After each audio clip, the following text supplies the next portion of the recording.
सत्संग में इंसान जब चल के आते हैं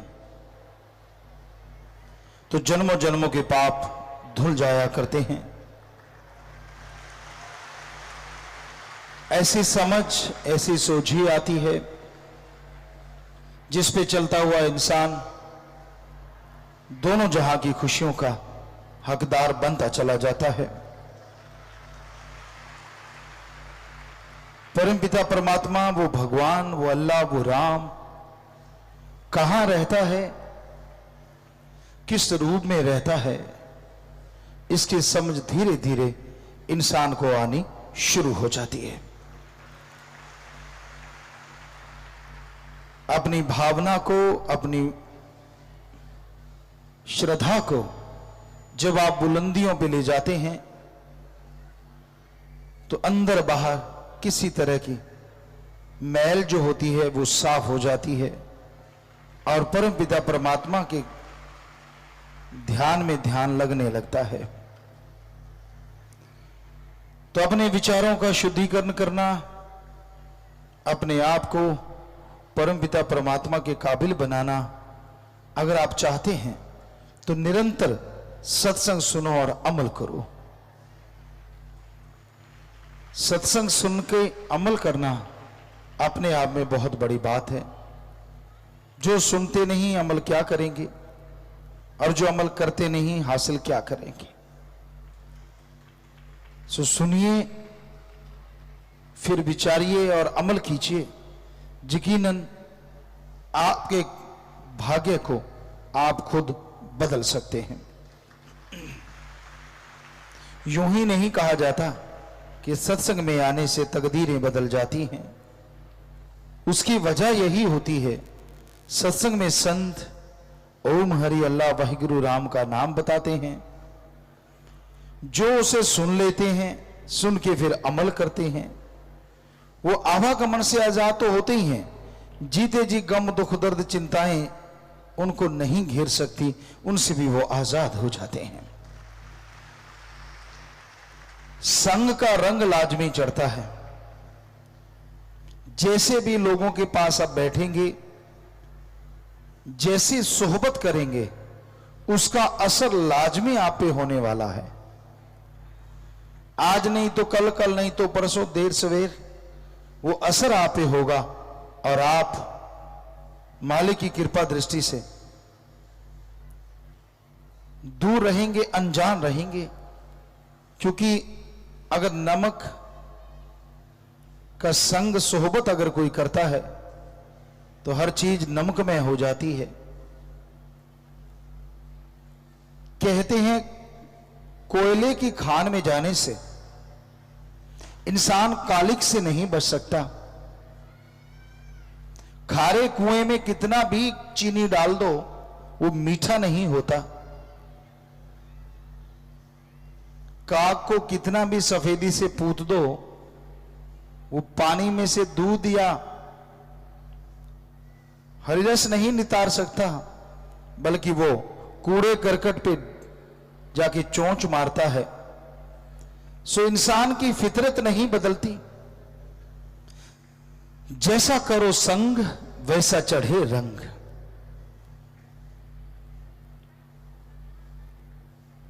अगर पास अग्नि के बैठोगे जाकर तो उठोगे एक दिन कपड़े जलाकर। अगर पास फूलों के बैठोगे जाकर तो उठोगे कपड़ों में खुशबू बसाकर। कि किसी दिन आप आग के पास बैठ जाते हैं, आग कोयले दहक रहे हैं, आपका कपड़ा उड़ता है, उन अंगारों पे, उन कोयलों पे लग जाता है। नेचुरली वो कोयले, वो आग आपके कपड़े को जला के राख कर देती हैं। किसी और दिन आप फूलों के ढेर के पास बैठे हैं, अचानक हवा आती है, आपके कपड़े उड़ते हैं और फूलों के ऊपर लग जाते हैं। फूलों ने क्या करना है, आपके कपड़ों में खुशबू भर देनी है। तो इसलिए बुराई का संग सोहबत करोगे तो आपके जीवन की तमाम खुशियां, तमाम बरकतें, तमाम नियामतें आपसे दूर हो जाएंगी। और भलाई का संग करोगे, सत्संग करोगे तो जन्मों जन्मों की मैल उतरेगी और भगवान की कृपा पात्र आप बनते चले जाएंगे। तो हर किसी के अंदर सोचने समझने की शक्ति प्रभु ने दी है कि वो सोचे, समझे और अमल करे। सोच समझे कि अच्छा क्या है और बुरा क्या है, गलत क्या है और सही क्या है। सत्संग में बताया जाता है, ओम हरि अल्लाह वाहिगुरु गौड़ खुदा राम कभी पैसा नहीं लेते। मालिक कभी किसी से किसी किस्म का दान चढ़ावा, जमीन जायदाद नहीं लेते।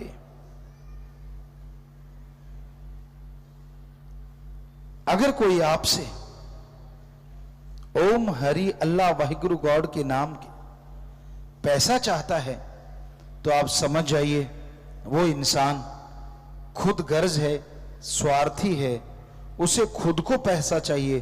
क्योंकि भगवान तो कभी किसी से लेते नहीं, देते ही देते हैं।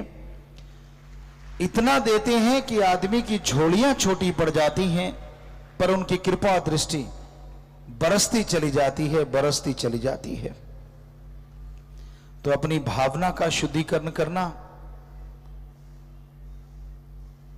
अपने आप को परमपिता परमात्मा के काबिल अगर बनाना चाहते हो तो आप सत्संग सुनो। सत्संग में जो गुरु मंत्र, कलमा, मेथड ऑफ मेडिटेशन बताया जाता है वो सुन के अमल करो। गुरु मंत्र का जाप करो, आधा घंटा सुबह शाम अगर सुमरन करना शुरू करते हैं तो यकीनन आपके मैल जो है पाप कर्मों की, जन्मों जन्मों की, वो उतर जाएगी और आप माली के रंग में रंग जाएंगे। परमानंद की आपको प्राप्ति अवश्य होगी। बहुत से सवाल, बहुत से विचार इंसान के अंदर चलते रहते हैं और उन विचारों के पीछे बह के इंसान इंसानियत से बहुत दूर चला जाता है। हमारे धर्मों में, हमारे मजहबों में इंसानियत का पाठ पढ़ाया जाता है, लेकिन आज जो देखते हैं इंसान को इंसानियत का ही पता नहीं। कई जगहों पे हमने ये बात पूछी कि इंसानियत किसे कहते हैं, तो जवाब मिला एक इंसान इंसान है, सभी लोग बैठ के तो वो इंसानियत है। जबकि ये इंसानियत की परिभाषा नहीं। इंसानियत का मतलब है किसी को दुख दर्द में तड़पता देख के, किसी को व्याकुल परेशान देख के उसके दुख दर्द में शामिल होना और उसके दुख दर्द को दूर करने की कोशिश करना, इसी का नाम इंसानियत है, मानवता है। जब आप किसी जीव को तड़पाते हैं, जब आप किसी की जान लेते हैं और ठहाके लगाते हैं, खुश होते हैं, तो आप इंसानियत को खो देते हैं और शैतानियत का प्रदर्शन करते हैं। इसी को राक्षस कहा जाता है। देवी देवता किसी भी किस्म की बलि नहीं लेते। हमने पवित्र चारों वेदों को पढ़ा, पवित्र गीता, रामायण, महाभारत, पवित्र गुरबाणी, पवित्र कुरान शरीफ, कुरान मजीद, सभी धर्मों के पवित्र ग्रंथों को पढ़ा। पर सभी धर्मों के पवित्र ग्रंथ साफ साफ कहते हैं साफ साफ पुकारते हैं कि देवी देवता सृष्टि को संभालने के लिए लगाए गए हैं। उनका काम सृष्टि का भला करना है। उनका काम सृष्टि की रचना में रचनात्मक कार्य करना उनकी ड्यूटी लगी है। आप देवी देवता की पूजा करो चाहे ना करो, वो नाराज होके आपको बद्दुआ नहीं देंगे, वो आपका कोई बुरा काम नहीं करेंगे, वो आपको तड़पाएंगे नहीं, दुखी नहीं करेंगे। दो शक्तियां हैं, देवता और राक्षस। देवता संभाल करते हैं, खुशी देते हैं, और राक्षस तड़पाते हैं, गम दुख दर्द देते हैं। जरा सोचिए, जो लोग कह देते हैं तेरे पे शनि गुस्से है, तेरे पे फलां देवता गुस्से है, तो अगर देवता किसी का कुछ बिगाड़ेगा तो वो देवता कहां रह गया, वो तो राक्षसीपन में शामिल हो गया। सो देवी देवता ना तो कोई बलि लेते हैं, ना चढ़ावा लेते हैं, सब आदमी का बना बनाया है। बहुत जगहों पे लोग बकरा चढ़ाते हैं, कहीं पे लोग नर बलि तक देते हैं, पशुओं को काट काट के चढ़ाते हैं। हम चैलेंज करते हैं, कोई सज्जन बताए जिस बकरे को काटा, जिस पशु पक्षी को काटा, क्या देवता ने आके उसका भोग लगाया? नहीं लगाया। देवता के हिस्से में तो खोपड़ा आया, बाकी नर्म मांस तो सारा खुद खा जाते हैं, या पांव के तले रुलता रहता है पशु पक्षी परिंदे। कैसे पता चला कि देवता ने आपका वो बकरा, आपका वो पशु ग्रहण कर लिया? क्या आप भगवान हैं? क्या आप जानी जान हैं?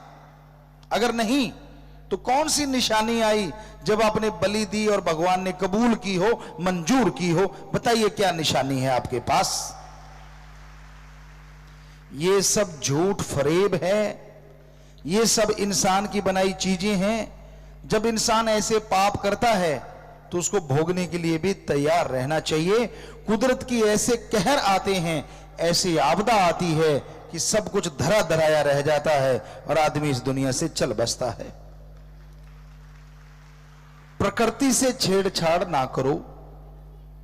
कई लोग कह देते हैं कि गुरुजी अगर मछलियां हम नहीं पकड़ के खाएंगे तो समुद्र में तो मछलियों की बाढ़ आ जाएगी। ये आपका कहना है। कई कहते हैं बकरे चतरे मुर्गे अगर हम नहीं खाएंगे तो इनकी भी बाढ़ आ जाएगी। ये सारी बातें झूठ हैं। समुद्र में आपने सुना होगा, बड़ी मछली छोटी को खा जाती है और उससे बड़ी उसको, उससे बड़ी उसको, आपस में एक दूसरे को निगल जाती हैं, खा जाती हैं। मालिक ने प्रकृति का संतुलन बनाने के लिए सब इंतजाम किया है। आपको ठेका नहीं दिया कि पशुओं को मारो, काटो या उनको खत्म करो। बताओ किस धर्म में लिखा है कि सृष्टि का संतुलन बना के रखो, कि पशुओं को मारो, इसको काटो, उसको काटो? किधर भी तो नहीं लिखा। बकरे मुर्गे अगर हैं तो भेड़िया, शेर, चीता वो भी हैं। बस इंसान मेहरबानी करे उनको ना मारे। तो भगवान ने तो पूरा इंतजाम कर रखा है प्रकृति की संतुलन बनाने के लिए, सृष्टि के संतुलन बनाने के लिए। शाकाहारी जीव बनाए हैं तो मांसाहारी जीव बनाए हैं। इंसान शाकाहारी है, वी आर प्योर वेजिटेरियन, पर इसका मतलब ये नहीं है कि मांसाहारी लोग नहीं है। मांसाहारी पशु हैं जिनकी आंतड़ियां छोटी होती हैं, मांस जल्दी डाइजेस्ट हो जाता है और उनको रोग नहीं लगते। आदमी अगर मांस खाता है, इसकी आंतड़ियां बहुत लंबी होती हैं, तो तरह तरह के बैक्टीरिया, वायरस पैदा होते हैं जो बीमारी का घर बन जाते हैं। इसलिए मांस, अंडा आदमी के लिए नहीं बना। जब आदमी के लिए नहीं बना तो देवी देवता के लिए कैसे हो सकता है, जो आदमी से श्रेष्ठ कहे जाते हैं? तो आप सात्विक भोजन कीजिए, नहीं तो शाकाहारी भोजन कीजिए, तभी आपको ईश्वर मिल सकता है, अल्लाह राम मिल सकता है। वरना फजूल की बातें हैं, झूठी बातें हैं। तो इंसान वही अच्छा होता है जो मालिक की राह पे चलता हुआ परवाह नहीं करता, जो जरा सी परेशानी को देख के इधर उधर दौड़ जाया करते हैं, वो मालिक उनसे खुश नहीं होते। बेपरवाह सच्चे दाता रहबर हर किसी के हर समय, हर पल, हर क्षण साथ होते हैं। इंसान से मोहब्बत करता है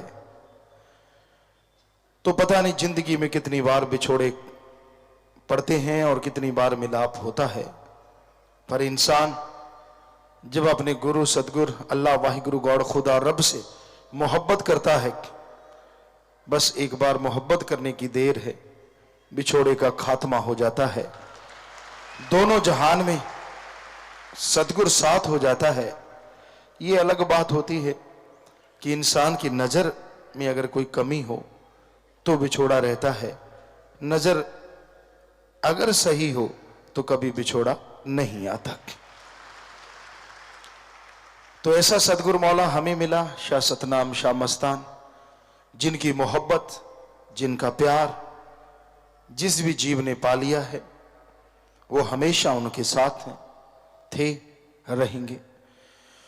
उनका रहमो करम मूसलाधार बरसता है। उनके वचन ज्यों के त्यों पूरे होते जा रहे हैं।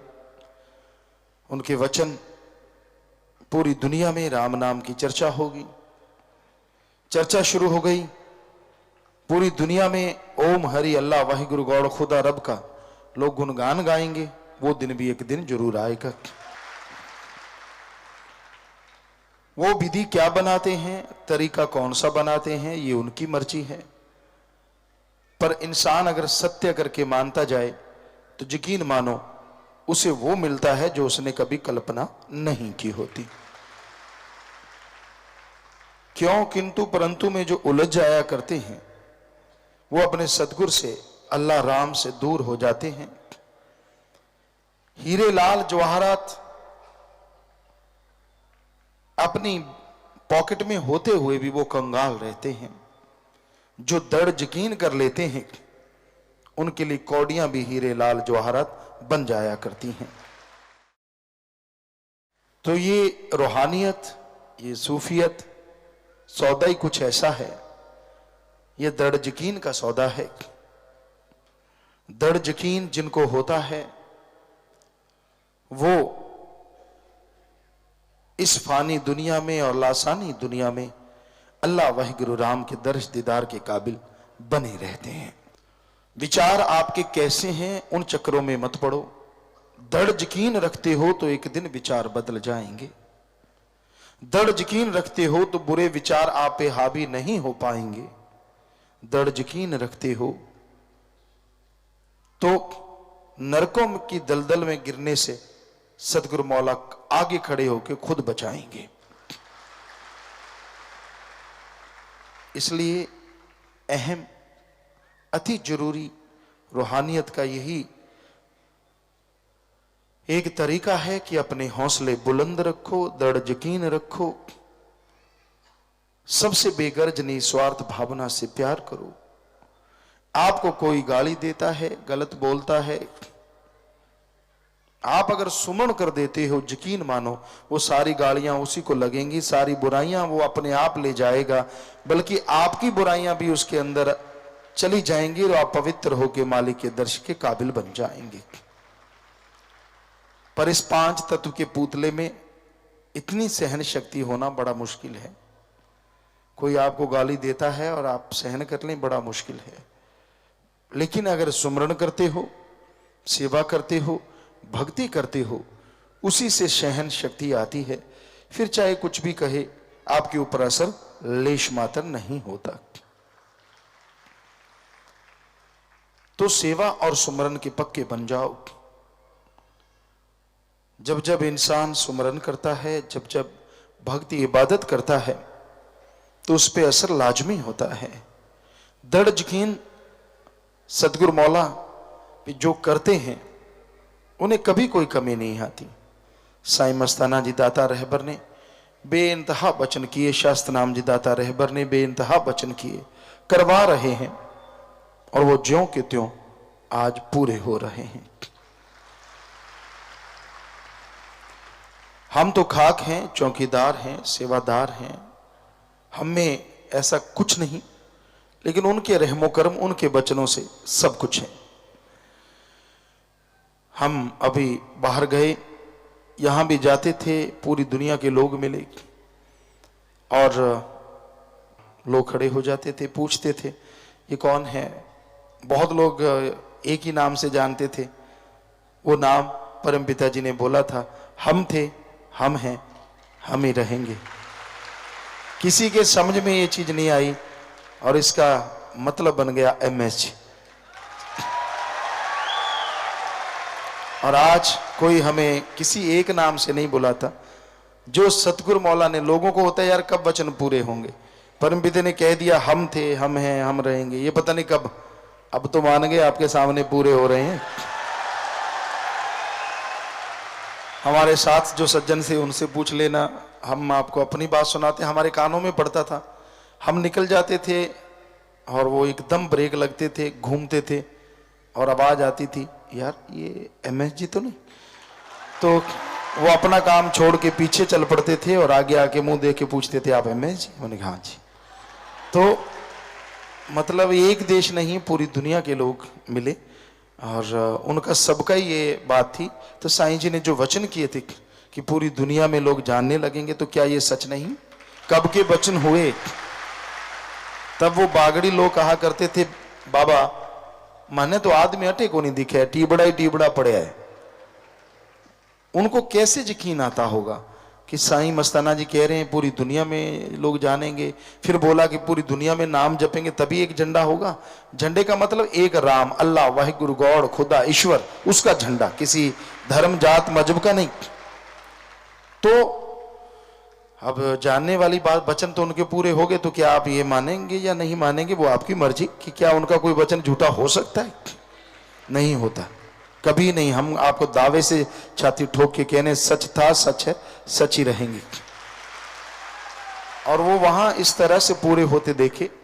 परम पिता जी ने ये 90 में ही 91 की शुरुआत में वचन किए थे कि हम थे, हम हैं, हम रहेंगे। और अब देख लीजिए वो चीज दुनिया के सामने है। वो लोग एक ही नाम से नहीं बुलाते, कोई नाम भी हमारा पूछता है तो हम अपना नाम भी MS जी ही बताते हैं। हम अपना नाम कोई और नहीं बताते, क्योंकि उनके समझ नहीं आती वो चीज़। और जब ये बताते तो झट से समझ आ जाती है। तो सदगुरु के खेल हैं, वो कैसे खेलता है, बड़ा जबरदस्त। साईं मस्ताना जी कहते बड़ा खिलाड़ी है वो अल्लाह, वो राम, वो गॉड, वो वाहिगुरु। तो किसी के समझ में नहीं आता है उसके खेल, लेकिन जब वो खेलता है तो फिर सारे समझ जाते हैं। जिनको समझाना चाहता है, जिनको पसंद भी नहीं आता, उनके द्वारा भी वो दूसरों तक पहचान अपनी बना लेता है।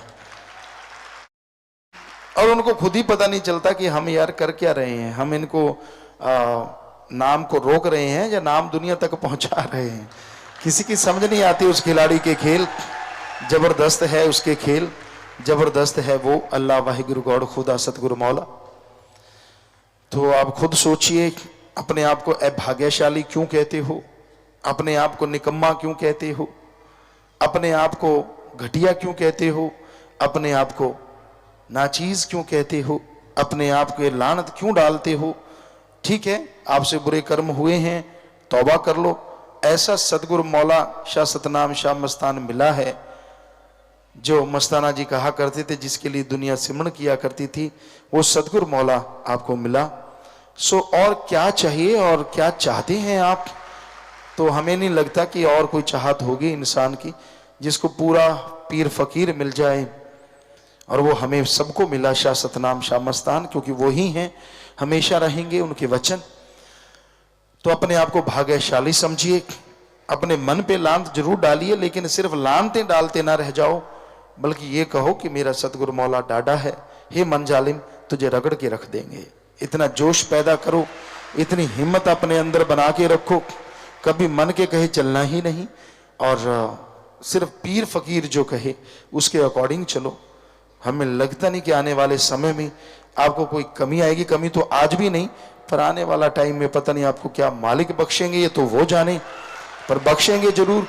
जिनके दृढ़ यकीन, दृढ़ इरादे हैं, बुलंद हौसले हैं, वो झोलियां ऐसी भरेंगे जो शायद इतिहास में कभी किसी ने भरी नहीं होंगी। वो आनंद परमानंद की प्राप्ति करेंगे जो शायद पीर फकीरों के ही नसीब में हुआ करती है। सो ये तो समय की बात है और ये सच है, लेकिन बात आपके ऊपर आती है कि दृढ़ यकीन आपको बना के रखें, बना के रखना होगा, सुमन करना होगा, सेवा करनी होगी और मन पे लानते डालते रहना है। सिर्फ ये ना हो कि आप मन से लड़ते रहें, कि आपके अंदर बुरे विचार आ रहे हैं और आप टेंशन में आ गए, ओ हो ये तो हटते नहीं। ऐसा कुछ करने की जरूरत नहीं। मन जालिम है, सुमन आप करते नहीं उतना, तो विचार तो देगा ही देगा। टेंशन मत लो। रोजाना 5, 10, 15 मिनट इसके लिए सिर्फ सिमरण कर लो। 5 मिनट इसलिए कि जो भी मन ने ख्याल दिए कि मालिक माफ कर देना, रोजाना 5 मिनट सिमरण किया और सारा पत्ता साफ। और क्या चाहिए? टेंशन किस बात की? कि विचार ही आए हैं, मैंने कौन सा विचारों पे अमल किया है। बस अमल मत कीजिएगा, वरना बैक गियर लग जाता है, बहुत पीछे चले जाते हैं आप। वो मत कीजिए। विचारों का कोई आपकी लाइफ पे फर्क नहीं पड़ेगा। बस 5 मिनट सुमन कर लो, सारे विचार साफ हो जाएंगे और आप मालिक के काबिल बने रहेंगे। हाँ, उसके अकॉर्डिंग चलना मत। कभी भी मन के कहे चलो मत कोई, गुरु कहे करो तुम सोई। ये भव में गोते खिलवावे, ये गुरु से बेमुख करवावे। बस इसके कहे अनुसार चलना मत। तो बेपरवाह जी के गुणगान जितने हो सके आप गाते रहिए। लगे हैं इसी काम में, लगे नहीं कहेंगे, लगाया है उसने, चलाया है उसने और चला रहा है वो, चलाता है वो, चलाता रहेगा वो, मनवाता है वो, मनवाता रहेगा वो। बस आप हिम्मत रखिए, हौसला रखिए। उंगली जिसने पकड़ा दी है वो छोड़ता नहीं। आप छोड़ना भी चाहोगे वो आपकी उंगली थाम लेगा। अजी वो तो आपको थाम लेगा, गिरने से बचा लेगा, फिसलने नहीं देगा, जिंदगी में दुख दर्द मिटा देगा। वो आपके दुख दर्द को अगर आप दृढ़ यकीन रखें, सुमरन करें, तो आपके दुख दर्द को ऐसे टीले के शिखर पे लिख देगा जो राम नाम की जरा सी हवा आने से सारे दुख दर्द उड़ जाएंगे। वो सुख आनंद परमानंद की प्राप्ति आपके दिलो दिमाग में इस तरह लिख देगा जिस तरह धरती पे कोई पहाड़ खड़ा हो जिसे तूफान भी नहीं हिला सकता। तो वो सुख शांति तो ऐसे देगा, परमानंद ऐसे, और आपके गम दुख दर्द को रेत के टीले के ऊपर लिख के पल में राम नाम की आंधी से उड़ा देगा। जरा सी हवा से उड़ जाएंगे। यानी जरा सी अगर दृढ़ यकीन भक्ति आपने कर ली तो पता ही नहीं चलेगा दुख आए और गए कब। कई आदमी सोचते हैं यार फला आदमी बड़ी सेवा करता है, फिर भी वो दुखी है, परेशान है। पक्का उसके कर्म रोग हैं और वो सुमरण नहीं कर पा रहा, भक्ति नहीं कर पा रहा। भक्ति सेवा से और दृढ़ यकीन तीनों मिल जाते हैं तो कर्म जल्दी करते हैं। तीनों में अगर मान लीजिए यकीन ही नहीं है तो भक्ति सेवा फिर किसकी कर रहे हो? पहला तो दृढ़ यकीन होना जरूरी, दूसरा सुमन के पक्के होना जरूरी, तीसरा सेवा करना जरूरी। वचन तो अपने आप ही मानोगे जब तीनों वचनों को मान रहे हो। तो ये 3 चीजें आप करते जा रहे हो, वचनों पे रहते हो, तो नहीं पता चलता कि कब आए भयानक कर्म और कब चले गए। कई बार कई सेवादार होते हैं जो दिखने में सेवादार लगते हैं पर वचनों के परखच्चे उड़ाते रहते हैं, वचनों में गलतियां करते रहते हैं। तो फिर जब उन पे एकदम कोई रोग आता है, एकदम कोई भयानक बीमारी या कोई दुख दर्द आता है, तब सुमन होता नहीं और वो कर्मों का एक बोझ उन पे ऐसा पड़ता है कि वो उठ ही नहीं पाते। तो ये वजह हो सकती है। अदरवाइज साईं मस्ताना शाह सतनाम दाता के चिताए हुए जीव दृढ़ यकीन रखें, वचनों पे पक्के, सेवा सुमन के पक्के बन के रहें। हो ही नहीं सकता कि उनका कोई बाल भी बांका कर सके। काल महाकाल की भी ताकत नहीं कि उनका कोई जरा सी उनको कोई दुख दर्द दे सके। तो आप वचनों के पक्के बनिए, दृढ़ यकीन कीजिए। दृढ़ यकीन आदमी के फेस पे आ जाता है कि इसको कितना यकीन है। और फकीरों का काम ही लोगों को पढ़ना होता है। वो देखते रहते हैं कि हाँ भाई कितना दृढ़ यकीनी है, कितना ये सिर्फ जी हजूरिया हाजिरी लगाता है या सिर्फ भक्ति का दिखावा करता है, वो सब जानते हैं। अल्लाह वाहिगुरु सदगुरु मौला, इसलिए दृढ़ यकीन कीजिए। जरा सरा जी बात पे टेंशन मत लिया करो। किसी आदमी ने आपको कह दिया तो कोई बद्दुआ नहीं लगती आपको, अगर आप सुमन करते हैं, सेवा करते हैं। आप गिरी सोच के स्वामी मत बना करो। किसी आदमी ने कुछ बोल दिया उसको दिलो दिमाग में बिठाया मत करो।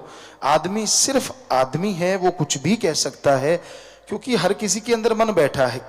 आप अपने पीरो मुर्शिदे कामिल की माना करो, जो हमेशा एक ही बात कहता है, जो सदगुरु मौला ने फरमाई, इस जन्म में ये दो काम करो, एक नाम जपो और प्रेम करो, किसी जीव का दिल न दुखाना कभी, मौत याद रखो मालिक से डरो, मौत याद रखो मालिक से डरो। बस ये 4 लाइनों को याद रखिए, जिंदगी को इसके अनुसार चलाइए, तो हो ही नहीं सकता आपको कभी टेंशन आए, हो ही नहीं सकता आपको कोई गम दबा दे, हो ही नहीं सकता कोई चिंता आप पे ऊपर छा जाए। आप दृढ़ यकीन करते जाइए, मालिक झोलियां भरते जाएंगे।